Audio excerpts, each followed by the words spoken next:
So finally, we're getting to designing columns. And what I'm going to go over first are the steps. I'll explain the steps, then we'll do an actual example. And then tomorrow, if you're watching this on Sunday evening, on Monday, we'll do the homework, which is a design example. And we'll do that live using graphs. But I'll also show you how to use spreadsheets to solve that. I've posted a spreadsheet for you to use, and I'll show you how to use that. Okay, the lecture today, though, is just using the graphs from the book. So here are the steps. Get the factored loads. This is actually kind of hard to do. A building's indeterminate. You'd have to know how to use some kind of modeling software to get the axial load and the moment on the column. To use the chart, you have to know the size of the column so you can calculate gamma, but that's the whole point. We don't know the size. So you have to guess a size to be able to start. And so what we'll do is select trial properties. We'll get a trial size for the column. And, you don't have to do this step. You could just guess anything and see if you're lucky. Eventually you'll get to the right answer. But I'm going to go over how to make an intelligent first guess. If we were not in quarantine, this would be important for the final, so you don't take a lot of guesses. You can make your first guess smart. But since you'll be doing this final at home, you can take your time. Plus you'll have the spreadsheet. But anyway, I'll go over how to make an intelligent first guess to approximately size the column as a starting point. Once you have the size, you can get gamma, which is the ratio of the distance between the steel and the overall dimension. Then you will go to the chart and find the row from the interaction diagram. And you're trying to shoot somewhere between 2 to 4%. And so obviously, if you get like 8% steel, that means your column's too small and you're going to guess bigger. If you get something like 0.5%, your column's too big and you'll guess something smaller. And I'll go over how to make those adjustments intelligently. Or you can just, say, I'll make it 2 inches smaller. I'll make it 2 inches bigger. But I'll try to help you make an intelligent second guess and third guess, etc. And once you hone in on the final size, you'll pick the steel, double check on the graph that you didn't make a mistake, check the capacity. Once you're sure it's all working, then you pick the ties. Remember, those are the hoops that go around the bars up and down the column. And then summarize everything you've done in a sketch. Let's go over these steps one at a time.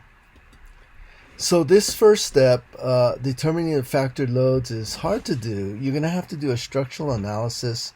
And as I said, it's beyond the scope of this class. You're going to have to use a structural analysis program. And so this is a chance for me to plug ARECE 4200, Advanced Structural Analysis. We'll learn how to do this sort of stuff in that class. And typically what I would have to do is I would have to make a computer model for the project. I would analyze the whole building and tell you for every column in your building what the loads are. Then you're going to select trial properties. And what we're going to do is we're going to pick the size as if the eccentricity is 0, but we're going to use f prime c over 2. And why do you think that is? And and so basically, by picking f prime c over 2, you're like doubling the size of the column, or you're doubling the axial capacity. And the reason you would do this, okay, so when you are guessing the pure axial loads, you're guessing these points here. And trying to click on them, okay.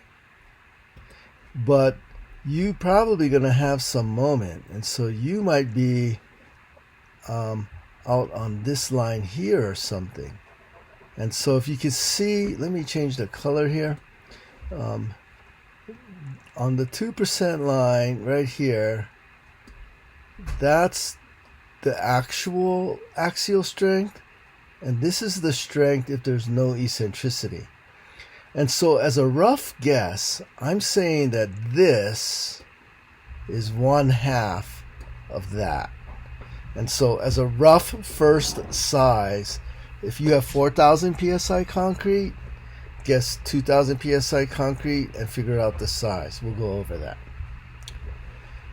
Once you have your first guess for a size, then gamma is about h minus 5 over h. And it's h minus 5 because it's 2.5 inches from the edge of the column to the steel. And you have that on both sides. So the steel distance, center to center, is about 5 to 6 inches less than the overall dimension. So gamma is h minus 5 over h, roughly. Okay. Once you compute the gamma, you know your m, right? That you're given the m and p you're designing for from step 1. That's basically the x and y coordinates. You can find a dot on your graph, and you can figure out the percentage of steel from the graph because there are 8 lines, if you remember, on the graph from 1% to 8%. And you're going to have to do some interpolation. And then resize. You have to be between 1 and 8% because that's the code requirements, and that's the only lines on the graph.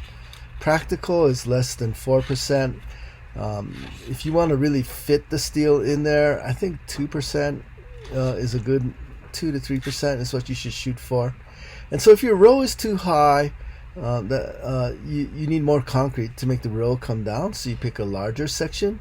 And if your row is too low, you need less concrete to make the percentage of steel go up, so you pick a smaller section. And so you should make some smart picks, and when we do the example, I'll show you how to pick your next guess.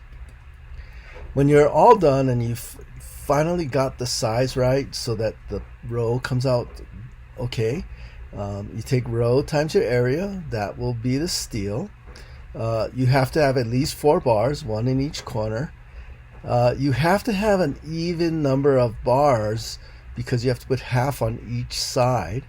And then check that half of the bars fit in that width. We're going to use the beam table.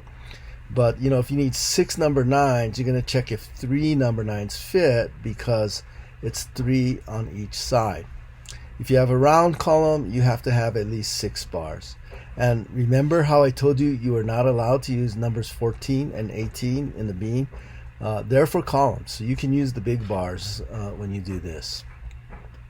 And when you're all done, to make sure you didn't make a mistake, do like how we did in that example previous video of the 1.2 inch and 9.6 inch eccentricity. Just check the capacity, make sure you didn't make a mistake. And once you're sure it's all good to go, the last step is to pick out the ties. It's not really a calculation. If you have number 10 bars or smaller, the ties are number 3 size. And if they're bars 11, 14, or 18, it's number 4 ties. And the spacing of the ties is 16 times the diameter of the long bars, the ones going up and down the column, 48 times the diameter of the tie, either number 3 or number 4, or the minimum column thickness. So like that 15 by 24 column we did in the example, it would be 15, not 24.